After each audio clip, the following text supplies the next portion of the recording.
kamu harus punya satu amalan yang kamu dawamin. Waktu itu jadi pembawa tasnya, timnya terjun bebas. Sekarang temenin aja Pak Menteri. Berkat jausan gitu.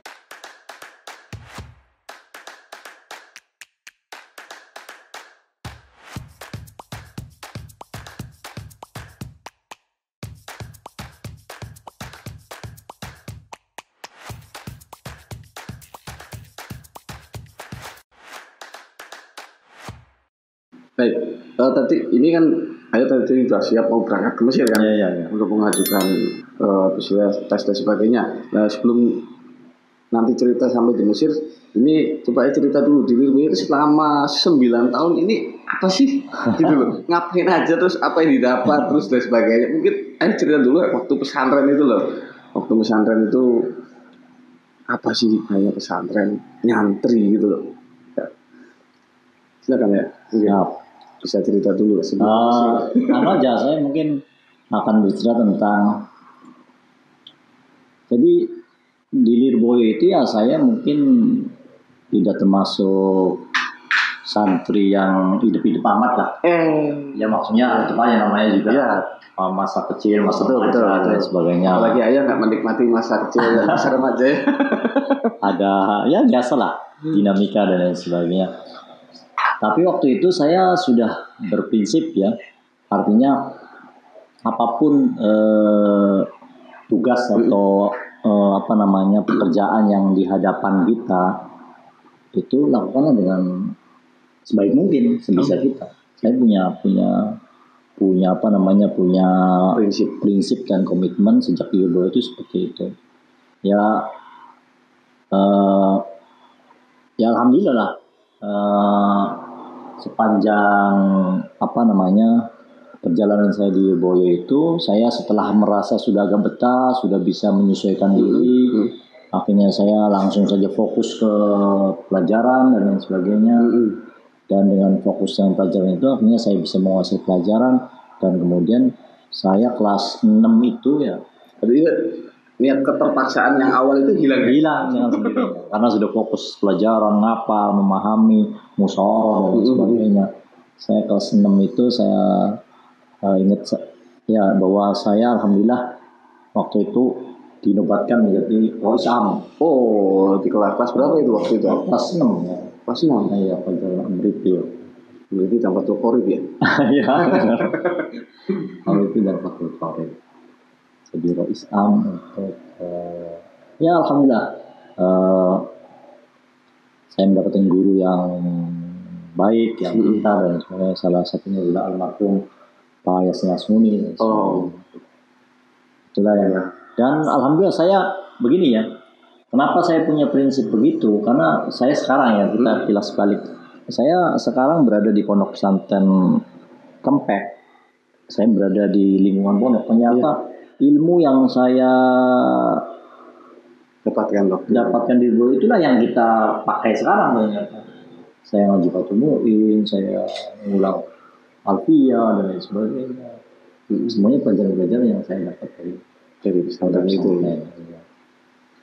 Kemudian dari pondok pesantren juga saya yaitu menjelang saya tamat kan, biasanya kalau sudah alia itu udah waktu ro'an, waktu ro'an wajib dapat ijazah dan sebagainya. Saya waktu itu dapat nasihat dari saya di sana, kamu harus punya satu amalan yang kamu dawamin. Itu juga saya, makanya untuk santri-santri yang sudah saatnya misalnya mau lulus dan sebagainya, kalau bisa ada satu amalan yang bisa didawamin setiap hari, yang tidak pernah. Itu sesuatu yang sangat berat sekali ya, dawam. Ya, untuk mendawamkan apalagi aurat gitu loh. Ya, tentunya yang pertama ya harus dipaksa, harus dibiasakan. Dan ada satu ini sebenarnya nasib untuk bisa dawam itu kan tentunya kita kan kadang-kadang meninggalkan, ya tentunya kan pasti ya betul, sakit atau apa, itu saya komitmen kalau saya meninggalkan berarti saya harus kodok. Meskipun itu tidak wajib. Iya betul. Misalnya taruhlah saya waktu itu dawamnya itu jausan. Iya betul. Saya jausan sejak saya dapat ijazah dari Mbak Anwar itu saya sudah dawamkan. Jadi sejak kelas 3 MTS. Saya dawamkan. Tapi kalau misalnya satu hari ternyata saya nggak membaca karena ada uzur, ada alasan atau ada apa, maka ya tetap ini harus dipodoi. Entah besoknya saya baca 2 kali. Kalau misalnya 3 hari ya berarti 3 kali ya? 3 kali. 1 minggu? Ya 1 minggu satu minggu itu biar pertama ya biar saya jadi ke depan saya tidak mudah untuk meninggalkan. Kalau toh saya punya mewajibkan diri sendiri untuk sehingga memiliki rasa daripada harus podo juga itu saya harus selesaikan. Dan biasanya saya juga kalau misalnya ya itu saya terapkan ya saya teringat perintah Allah sebenarnya ya. Jadi setiap sesuatu hal yang buruk ikutilah dengan hal yang baik. Jadi saya kalau melakukan sesuatu yang buruk itu saya kodoi dan saya berikan kompensasinya sesuatu yang buruk. Dalam hal mendawamkan wirid juga seperti itu. Misalnya jausan hari ini saya tinggalkan, maka besok berarti saya harus baca jausan sebagai podo dan saya juga harus melakukan apa sebagai kebaikan. Saya mungkin saya bisa bersedekah, saya harus tambahin sedekah. Dan itulah yang kemudian alhamdulillah saya bisa mendawamkan jausan sampai saya ke Mesir. Itu salah satu sebenarnya bukan unsur utama ya, tapi salah satu pembangun sifat dan sikap yang tanggung jawab ya bertanggung jawab sehingga punya komitmen, prinsip yang kuat. Wah, biasa ini ya, gak kuat kalau saya berarti. Ya makanya ya belum terlambat sih kalau misalnya mau meniru juga. Karena untuk santri-santri yang lain itu nanti ya itu ternyata wirid yang didawam seperti itu apapun dari sini ya.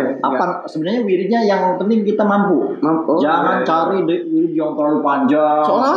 Sholawat atau apa mungkin seperti saya mau mendawamkan misalnya sholawat Fatih habis sholat 3 kali misalnya habis maghrib dan subuh, silakan.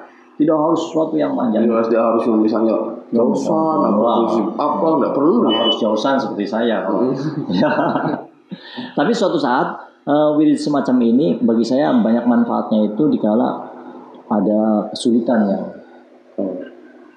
apa itu didapat itu ketika menghadapi kesulitan. Nah ini terjadi di Mesir, makanya dari Mesir.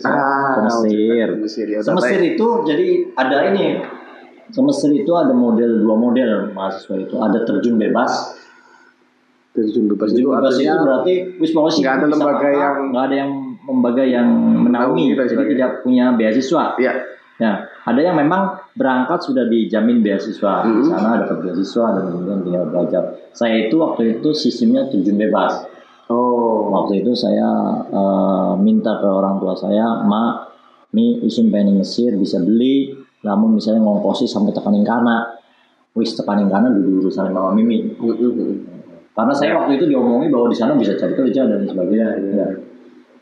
Waktu itu seperti itu. Nah ini disebut oleh teman-teman Mesir itu terjun bebas. Iya. Ya karena tidak ada persiapan apa-apa. Iya betul. Saya kesana itu ya memang waktu itu masih kemungkinan untuk haji ya. Peraturan haji masih longgar. Jadi saya ke sana tahun pertama itu saya bisa. Tapi sebenarnya gini, waktu itu visa saya itu di Mesir belum mencapai 6 bulan. Kedatangan saya di Mesir pertama sampai berangkat ke haji itu belum mencapai 6 bulan. Waktu itu sudah ada syarat yang bisa pergi haji harus paling tidak menetap di Mesir selama 6 bulan. Ternyata bisanya belum nyampe ya? Bisa saya belum nyampe, padahal uang sudah habis. Ya saya gimana ya? Saat itulah pas saat pengajuan visa, ya saya biasanya begitu. Ini kan hari-hari sulit biasanya. Dan saya punya keinginan suatu dan minta pertolongan dari Allah Subhanahu wa Ta'ala. Maka jausan yang sudah saya dawamkan itu saya baca lagi, tapi dengan bacaan yang lebih banyak lagi. Bagaimana yang biasanya sehari satu kali, sekarang jadi 3 kali. Saya niatin agar dengan membaca jausan itu ya akhirnya urusan saya jadi mudah lah. Bilasirati jausan. Dilalanya ada pengajuan kolektif visa oleh KBRI. Saya ikut. diikutkan. Sehingga alhamdulillah meskipun masa stay saya di Mesir belum 6 bulan, saya akhirnya bisa haji. Ya, waktu itu perpanjangan bisa diperpanjang bisa oleh KBRI itu. Ya memang berangkatnya waktu itu karena sudah nggak punya uang, ya berarti saya pinjam dan sebagainya. Alhamdulillah saya ke Mesir, ke Saudi, ya waktu itu Ketua Umum Kiai Said Agil Siraj kami saya itu masih di sana ya? Masih. Saya langsung ke Mekah ketemu beliau menyarankan ke saya, wis aja macam-macam, mana nih Bu yang Jeddah. Bu itu Badan Urusan Haji, nggak tahu sekarang apa. Mana wis mangan ning kana, turun kana, ngisi ning kana, wis sampai di komponen. Makanya saya ke sana, ke Bu selama haji itu ya. Selama haji. Saya perkenalkan diri saya sebagai ponakannya Kang Said. Ya tapi belum apa-apa, ya udah gitu aja, dibiarin aja. Kesini mau apa? Saya mau mencari kerjaan, ya karena belum ada slot untuk kerja, jadi saya biarkan saja. Tapi saya sudah nekat pokoknya makan apa di situ lah. Karena ini kan duit pemerintah, jadi harus bayar. Tapi yang ngerti aja maksudnya. Yang lain makanya awal saya akhir-akhiran sih jadi saya. Nah pas ya tadi saya Josan kembali di sini. Saya baca. Wah ini kebetulan moga-moga saya dapat kerjaan. Tiba-tiba kemudian konselernya itu yang bertanggung jawab di situ manggil saya, "Cung meneng, silakan siapa?" "Saya Ahmad Zani Pak." "Ya udah, kamu boleh kerja di sini, tapi mau ya kamu ngeladenin haji para TKW. Nanti akan datang dari Riyadh, ada sekitar 120 orang TKW. Kamu ngeladenin mereka. Wis aja kabur ya. Soalnya pada rewel dan sebagainya. Belum ya, siapa? Ya udah nanti kamu saya buatkan seragamnya dengan name tag-nya. Nanti kalau rombongan TKW itu sekitar 5 hari lagi datang, kamu sudah siap Pak. Udah, kamu terima kerja di sini. Gitu. Ya udah, saya udah ada jaminan kan, saya kerja, saya senang ya, saya kerja apa dulu, motokopi dan sebagainya, ikut kerja dengan yang lain. Tapi tiba-tiba 2 hari setelah dia ngomong begitu, itu rupanya pihak buhnya ada telepon dari Jakarta atau dari mana ya, bahwa akan ada rombongan Amirul Hajj yang waktu itu Menteri Penerangan Harmoko. Iya, Amirul Hajj akan datang, mohon disediakan pendamping. Bingung di situ, yang tadinya sebenarnya sudah ditunjuk umumnya, orangnya nggak ada. Ada 2 kan, ada yang seniornya nih, yang lokal staffnya, dan ada yang krecenya di sini ya. Nah karena bingung akhirnya saya dipanggil lagi. Udah kamu nggak usah nemenin TKW nanti sekarang temenin aja Pak Menteri. Akhirnya saya suruh nemenin Pak Menteri. Langsung saat itu juga dibawa ke Mekah nemenin Pak Menteri tawaf tawaf kudum, istirahat di hotel.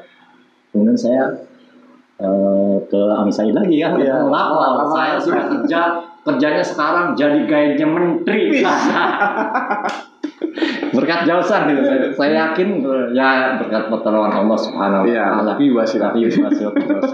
Itulah kenapa Pak banyak sekali, saya sepanjang hidup saya sering sekali hal-hal yang seperti itu saya rasakan. Di luar nalar ya. Di luar nalar dan di luar keberuntungan.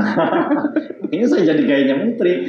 Kalau gaya menteri ya memang berat karena rombongan menteri kan biasa diladeni tentunya ada tentara dan sebagainya. Tapi ya paling tidak terhormat lah daripada TKW ya. Ya mau tahu bukan. Cuma sama sih. Sama aja sih. Tapi begini Kang, saya pernah ya. Waktu itu saya bukan tugasnya menjaga hotel sih. Saya ikut guide mereka. Tapi tiba-tiba pulang, hotel dalam keadaan terkunci. Loh, iya, kuncinya dibawa oleh penjaga hotel dan ternyata ketiduran di dalam kamar hotel. Mungkin karena capek, kelelahan atau apa, ada seorang pejabat tinggi sampai marah-marah. Ya itu resikonya ya.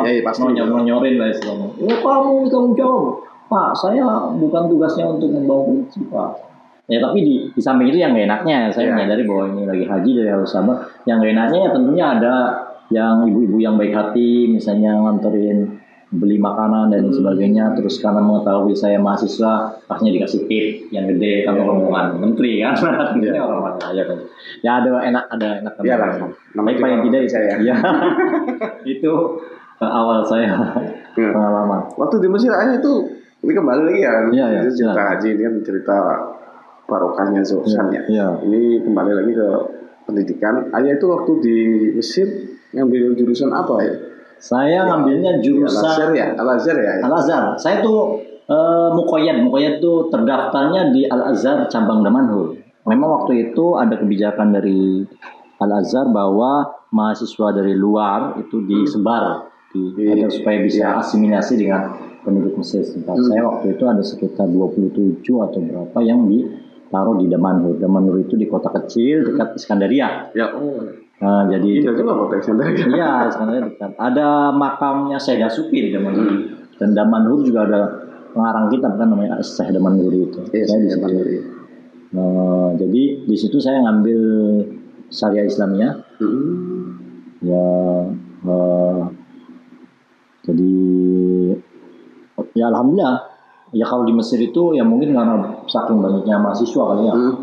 Jadi memang tidak ada kewajiban untuk masuk kuliah.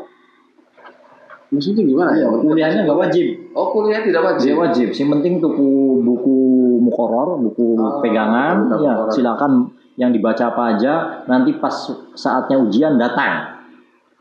Untuk datang per hari nggak ada kewajiban.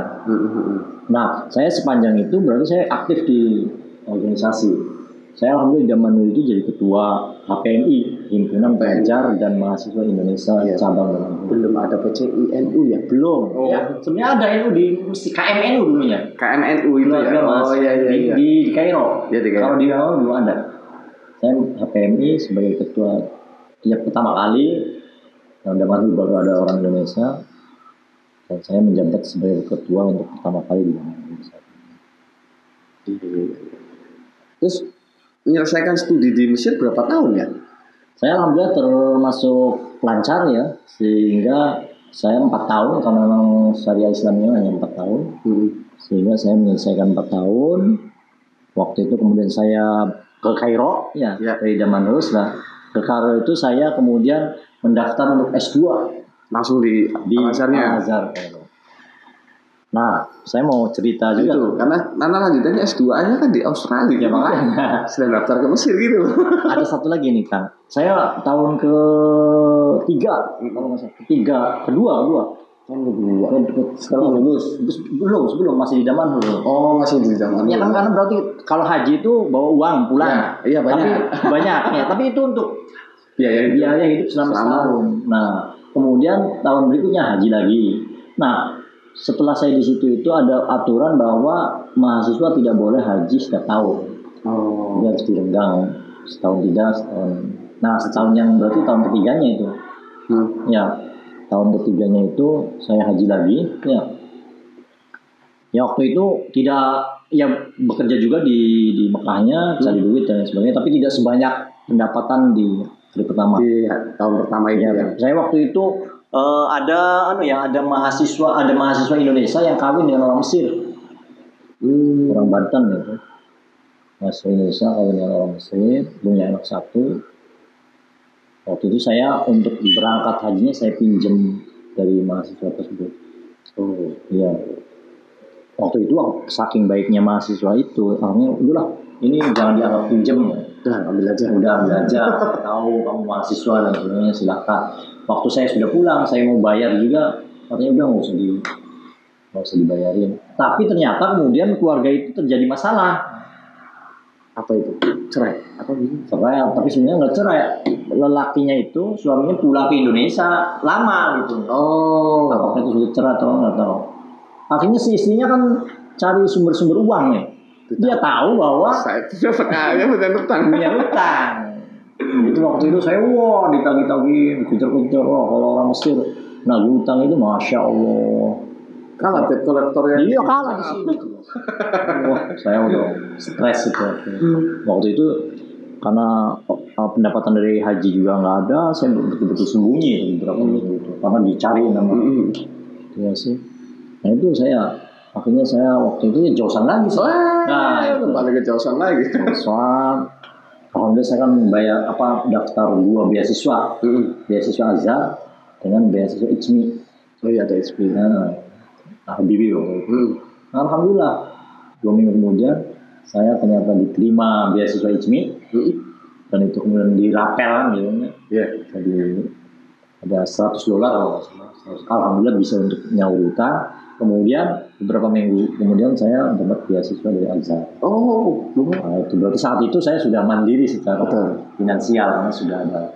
Dan alhamdulillah kan saya juga merasakan krisis ekonomi. Kan banyak orang kaya yang akhirnya tidak bisa transfer uang karena tiba-tiba rupiah naik gila-gila lah, yang tadinya 2.000 akhirnya menjadi 17.000 dan sebagainya, sehingga nggak bisa transfer. Banyak mahasiswa yang kelabakan di sana karena kehabisan uang dan sebagainya. Alhamdulillah saya waktu itu sekamar dengan orang-orang yang seperti itu. Ya udah, kamar kita bareng-bareng dan saya bisa ya sedikit-sedikit bisa mensuplai kebutuhan makanan dan sebagainya dari beasiswa yang saya dapatkan. Ya, mungkin diminum dulu. Ini cerita dari tadi udah 30 menit lebih belum diminum ya. Ini juga ada kopi ya, kalau mau kopi makan. Nah, produknya santri katanya. Ini nih ya, sponsornya. Tapi bukan official. Di sini. Ini dia. Ini buka Mesir ya. Ya bisa langsung. Ya kalau memang pengalaman teman-teman juga banyak sih, termasuk baik di luar negeri ataupun yang di Indonesia sendiri. Kalau punya semangat yang kuat bahwa yakin saya mau belajar pasti ada jalan. Ya. Banyak yang saya temukan juga teman-teman itu datang kuliah ya dari teman pesantren, teman dari santri dari Lirboyo, terus dia ke Jakarta nggak bawa apa-apa, dia daftar kuliah diterima, terus kemudian pusing mau bayar dari mana, akhirnya itu pokoknya pasrah sama Allah, berdoa sambil cari berikhtiar, akhirnya dapat beasiswa. Kalau tidak dapat beasiswa dia dapat pekerjaan part time gitu kan, ada itu yang semacam itu banyak tuh.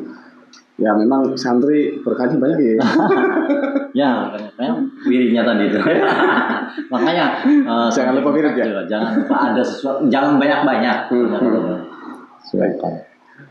Terus setelah itu akhirnya kan itu baru S1 kan di Mesir, S2 terus kemudian ke S2 di Mesir saya beberapa waktu daftar saya sudah pernah ikut S2 di Mesir, dan bahkan waktu itu saya mendapat pujian dari dokter kalau nggak salah Mada Iktisad Al-Islami.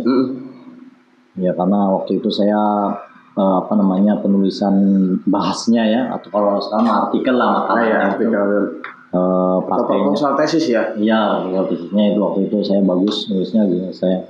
Waktu itu saya sudah mantep mau menyelesaikan S2 di sana, tapi kemudian saya ketemu dengan Pak Abu Syihab. Abu Syihab berkunjung ke sana. Beliau menjanjikan kepada mahasiswa-mahasiswa. Saat itu menteri ya? Menteri apa belum? Belum ya? Belum. Ya udah, kalau memang S2 di Mesir itu susah, lama, sudah pulang saja ke Indonesia. Nanti Bapak akan mengusahakan kuliah di Temple University di Amerika. Ada 5 orang kalau saya mendengar tawaran itu cukup menarik.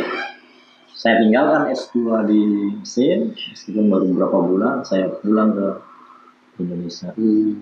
Padahal sudah diterima ya S2 di Mesir?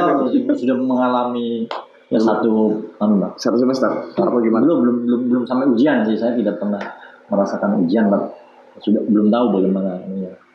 Katanya sih berat juga S2 di Mesir itu. Iya, jadi saya belum bisa mengukur kemampuan saya apakah mampu apa enggak karena belum ujian. Iya.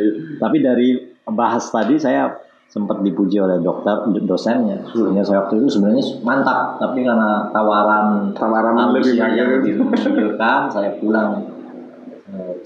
Terus tahun berapa itu pulang ke Indonesia pertama itu? Saya pulang tahun 1999. Pulang. Ada jeda berapa waktu? Waktu itu saya di rumah. Nah ini saya itu kan pergi ke Mesir diantar oleh ayah, ibu, kemudian kakek, nenek. Saya pulang dari Mesir itu mereka sudah tidak ada semua. Meninggal oleh Tuhan ya. Artinya ya bapak ibu saya sudah meninggal, kemudian kakek nenek sudah meninggal. Saya juga melihat adik-adik saya. Itu belum sebelum lulus berarti ya? Belum. Meninggalnya pas saya tahun pertama malah. Pertama ayah saya dulu. Ujian berat sekali. Ujian berat sekali. Saya betul-betul ujian berat.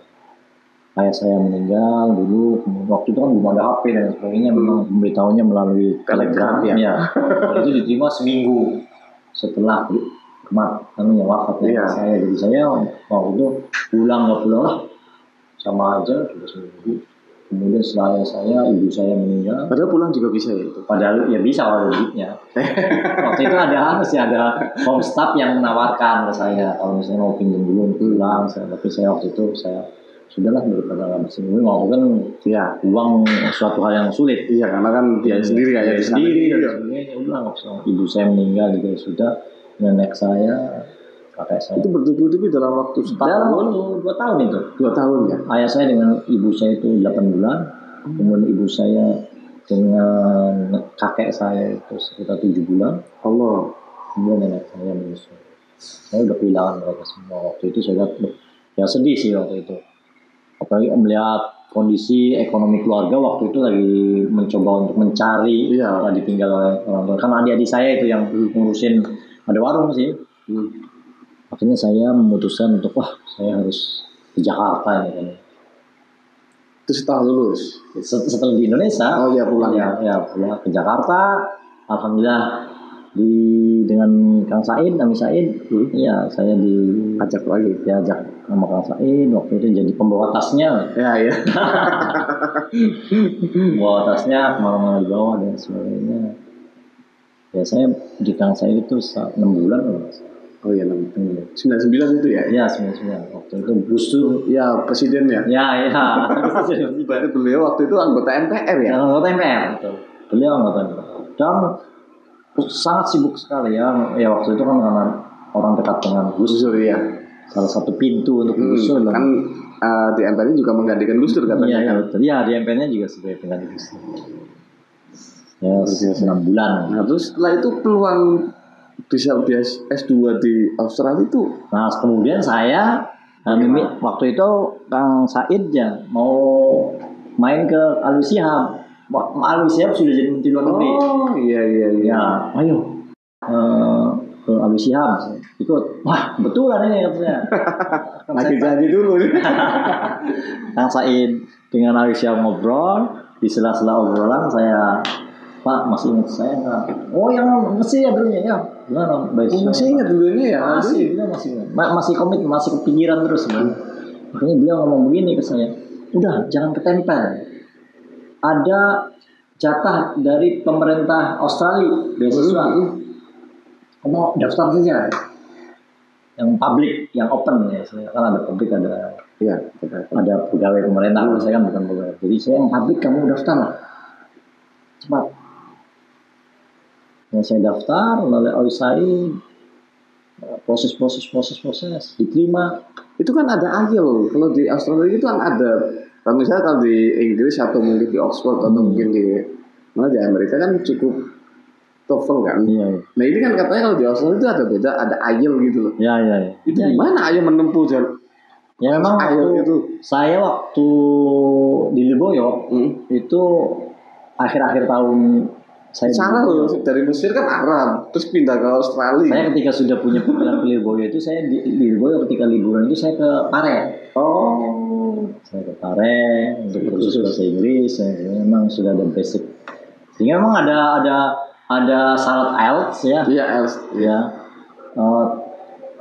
Kemudian saya tes IELTS dulu. Memang waktu itu skor saya belum.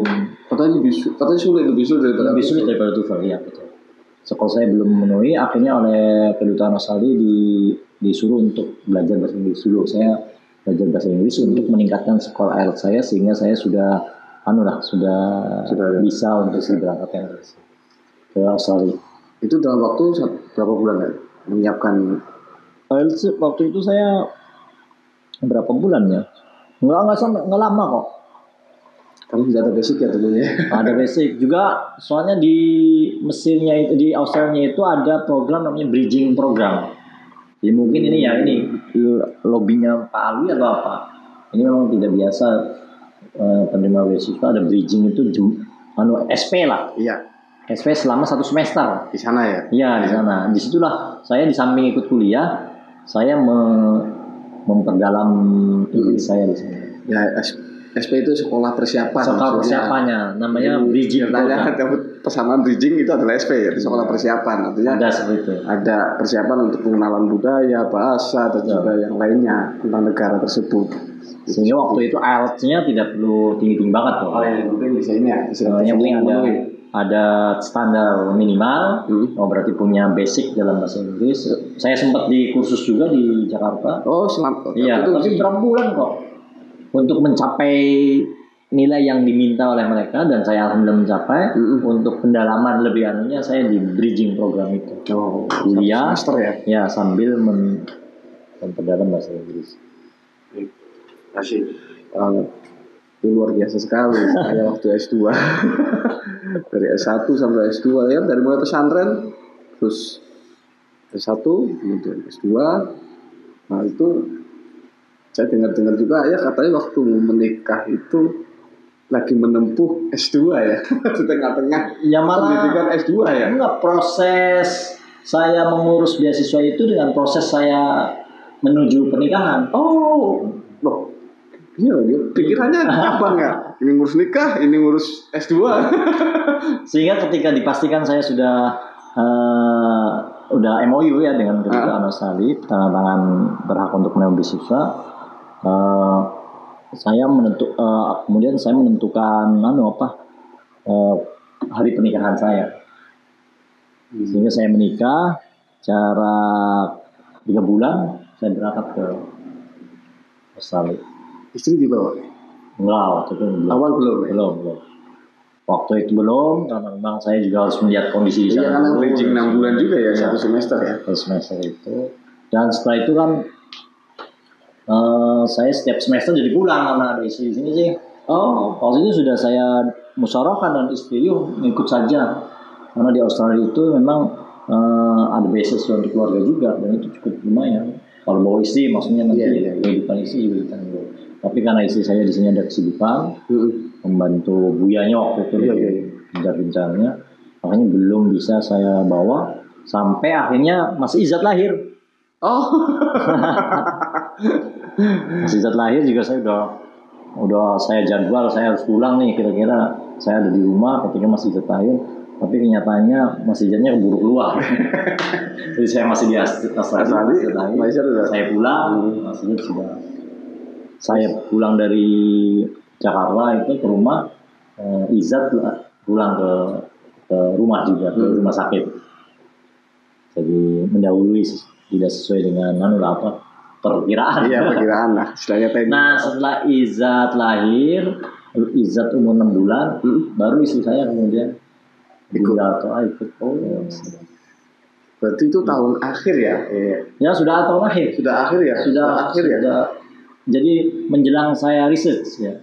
Jadi kan ada coursework dulu, ada sekolah dulu, 1-2 tahun nih. Iya, 2 tahun apa 3 semester? Setahun. Jadi saya dengan bridging 3 semester. 3 semester. Setahun, kemudian fieldwork itu namanya? Persiapan riset. Saya riset pustaka dulu. Nah, waktu itu saya pulang, kemudian saya melengkapi riset pustaka saya. Kemudian saya pulang lagi ke Indonesia, bawa istri saya pulang dari Australia. Waktu itu sekalian istri saya pulang. Saya riset lapangan. Kemudian saya berangkat lagi sendiri. Itu saya tulis tesis selama 6 bulan. Berarti istri dan anak sempat setengah tahun di sana. Waktu itu musim dingin, jadi merasakan musim dingin di Mesir. Iya. Sampai nyewoki Mas Izzat kan. Masih usia 6 bulan ya. Nggak tahu kan, kalau airnya kan dingin, soalnya dipanasin dulu dan sebagainya. Cewek yang di rumah nangis. Ya itu dingin. Terlalu dingin. Setelah lulus S2 akhirnya terus kembali ke rumah ya. Ya, Terus bersama keluarga membangun pesantren pesantren. Saya itu di yayasan khas ya. Iya, saya di sini tahun 2004. Awal tahun 2004. Mulai. Pulang itu ya. Iya. Meskipun selama di Australia kan saya pulang melihat perkembangan dan sebagainya. Tahun-tahun 2000 awal. Kan waktu itu MA 2003 lahir, kemudian MTS 2002 ya. MTS 2002 Ya, saya ikut musyawarah ketika saya ada di sini, ikut musyawarah dan sebagainya. Saya awal 2004 pulang dari Australia. Waktu itu di sini santrinya ya paling banyak-banyaknya ya sekitar 600 lah, putra putri. Putri itu ya. Iya. Sudah ada putri ya waktu ayah. Sudah ada putri di sini nantinya di sini ya. Putri sekitar 100 200 dan putranya sekitar 400. Sudah ada MTS terbuka kan waktu itu ya. Saya MTS terbuka sudah. Dari saya mengikuti proses dari MTS terbuka menjadi reguler dan pendirian MA. Ya tapi itu juga kalau saya lagi di Indonesia ikut berhubung gitu. Tapi kalau saya di Australia nggak tahu sih. Nah saya datang karena 2004 itu ya sebenarnya MTS sudah jadi, MA sudah jadi. SMP yang belum ya? SMP belum. Waktu itu ya komputer di khas Sempek ini belum ada kan? Kalau mau ngeprint komputer itu harus ke Jamblang atau harus ke Pleren. Oh, dulu susah sekali. adanya mesin ketik gimana? Takut. Jangan bayangkan seperti sekarang. Saya juga pernah mengalami itu ya, menggunakan mesin ketik ketika di pesantren Lirboyo itu di jam iya itu Pak ya menggunakan mesin ketik. Jadi mau bikin surat undangan rapat pun ya kita ketik dulu kalau ngetiknya nggak lancar ya salah lagi ulang lagi. Tapi sebenarnya komputer sudah bisa ada rental sih. Ada rental. Cuma kadang kalau menggunakan dana jam iya kan misalnya kan udah punya mesin ketik, kenapa harus rental? Kan keluar biaya. Ini tinggal ngetik aja gitu. Terkadang kalau hanya untuk buat surat ya. Tapi kalau misalnya buat LPG, buat istilah macam rahasia apa sebagainya ya rental komputer. Nah saya tahun pertama di sini ini waktu itu Kepaholik itu pertama kali beli komputer untuk saya sudah di sini saya waktu itu ikut lihat lah. Artinya Aris juga ikut masukan tentang teknologi. Iya, ngobrol aja waktu itu ada satu komputer itu awal. Nah kemudian kan berkembang pesat dan sebagainya. Saya waktu itu oleh Buya ditugaskan dan ini juga ya Buya itu yang waktu itu kan masih Buya ya. Ya, Buya masih kesulitan cari dana. Selalu ke dengan dia kalau dana. Saya waktu itu pernah ke kedutaan, pernah segala channel di dulu waktu ya saya pikir perkembangan ya khas ya menjadi besar itu sekitar tahun berapa ya sepengalaman saya itu. Ya paling yang jelas sih ya setelah Munas NU ya 2012 sebagai. Tapi sebelum Munas NU itu ada setahun 2 tahun sebelumnya itu Buya tuh dapat dari gubernur, saya juga dapat kontrak prestasi. Itu udah maju kan ya. Udah lumayan banyak kan lah uang besar sebenarnya. Bantuan dari pemerintah, bantuan dari. Artinya kan ya waktu NU menetapkan tempatnya di Kempek itu juga kan berdasarkan sarana juga yang dimiliki oleh tuan rumah, apakah ini mencukupi atau tidak karena nasional waktu itu. Atau kalau jadi saya sebelum Munas lah besarnya itu. Saya jadi kepala MA itu tahun 2009 kalau nggak salah. 2009. Iya. Iya. 2009. Iya. Pertama jadi ya 2009 ya. 2009 ya. 2009. Itu saya kepala MA itu kemudian MA sebelumnya sudah dapat kontrak prestasi sih. Akhir ya di akhir periode Pak Ibnu itu MA dapat kontrak prestasi sebesar 500 juta. Saya jadi MA, saya jadi kepala MA mendapatkan kembali kontrak prestasi 500 juta. Kemudian ya memang sudah apa namanya meningkat karena prestasi yang Iya, terus terus. ada ya. Nah juga dari Santri. waktu itu gubernur anunya awal-awal masih sangat sulit untuk cari, dan dia pakainya pakai list itu. Mau kemana dulu ya? Ya, tergubung lah. Iya baik. Jadi saya masih Itu sejarah berkembangnya Yayasan Khas ya. Di saat ayah pulang itu mulai bergeliat ya.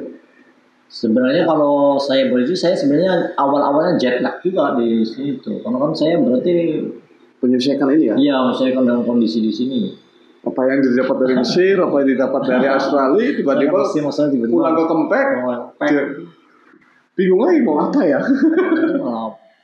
Pak Alwi Shihab meminta saya udah di Jakarta aja. Ini ada yayasan saya, kamu tungguin. Kalau saya masih terus kontak sama Ustaz. Tapi akhirnya dengan keputusan keluarga, saya memutuskan untuk di sini untuk mengembangkan yayasan Mas ini. Ya, itu sekelumit cerita ayah, bukan sekelumit ini 1 jam. Lengkap ini. 1 jam Udah. lebih ini 2 jam. Sudah hampir 2 jam ya? Ya, over 1 jam. Langsung aja ke inti Kita langsung ke closing ayah. Berarti ini sebelum kita tutup ya mungkin motivasi, pesan dan juga apalah harapan-harapan yang harus disampaikan yang untuk santri, teman-teman santri ini, apa yang terutama yang kalangan milenial ini. Saya bukan kalangan milenial nih. Bukan milenial, sebenarnya sekarang tuh Gen Z ya. Gen Z itu lebih wow daripada milenial. natif ya. Lebih natif dan sebagainya. Mungkin ada motivasi, pesan dan juga untuk menghadapi tantangan ke depan itu bagaimana dan sebagainya. Jadi pada dasarnya saya lebih cenderung ya untuk yayasan khas ke depan itu ya, kalau dalam pikiran saya itu bagaimana bisa memberikan kepada generasi Z ini basic sikap dan pengetahuan yang harus mereka miliki. Karena apa? Karena ke depan tentunya zaman semakin kompetitif. Kita juga mengenal bahwa ini era 4.0 yang semuanya artificial intelligence lah, big data dan sebagainya. Perkembangan teknologi dan dunia ini sungguh sangat cepat sekali. Iya. Oleh karena itu memang generasi kita orang-orang milenial ini harus dibekali dengan paling tidak sikap dasar. Ya tentunya sikap dasar yang menjadi tujuan pendidikan itu ya seperti tentunya mereka yaitu kita harus tetap beriman kepada Allah Subhanahu Wa Taala, kemudian juga berakhlakul karimah. Ya memang pondok pesantren tidak diragukan lagi adalah merupakan tempat untuk menempa akhlakul karimah, tapi banyak hal-hal yang mungkin perlu lebih ditekankan lagi seperti kedisiplinan, banyak hal, kejujuran misalnya dan sebagainya. Ini sebagai modal agar mereka dapat terjun di dunia nyata di era yang sedemikian cepat berubah ini. Ya tentunya di samping itu juga ya saya pikir sudah saatnya lah generasi pesantren untuk lebih berperan ke depan. Saya yakin mereka punya kemampuan untuk itu karena sudah banyak seperti kemandirian, tahan banting, semangat yang terus membara. Kalau pesantren kan begitu pada intinya. Cuma bagaimana mereka diberikan percakapan. Percakapan pertama barangkali dalam segi penyampaian ide. Penyampaian ide ya berarti bagaimana caranya agar bisa menyampaikan, terutama penguasaan bahasa, karena perlu bahasa itu juga ya betul. Itu sebenarnya merupakan tanggung jawab kita ya, sampai sekarang memang belum maksimal. Kemudian yang kedua adalah bagaimana mereka agar supaya bisa menulis, menyampaikan dengan bentuk tulisan dan sebagainya. Oleh karena itu saya sangat mendukung sekali ini program-program khas media ini dengan ada podcast dan lain sebagainya. Itu untuk membiasakan mereka sehingga suatu saat mereka terjun di masyarakat itu mereka sudah betul-betul siap untuk menjadi pribadi-pribadi yang bisa mewarnai, tapi tidak tercerabut dari akar itu manusia yang punya tradisi pesantren yang kuat. Jangan lupa Demikian. satu titik kita santri. Sampai kapanpun, ya walaupun sudah sekian 40 tahun melintang, tetap saja santri. Ya, demikian bincang-bincang kita bersama dengan podcast. Mudah-mudahan ada manfaat dan berkahnya bersama. Oke, kita tutup. Pamitan. Assalamualaikum Terima kasih. warahmatullahi wabarakatuh.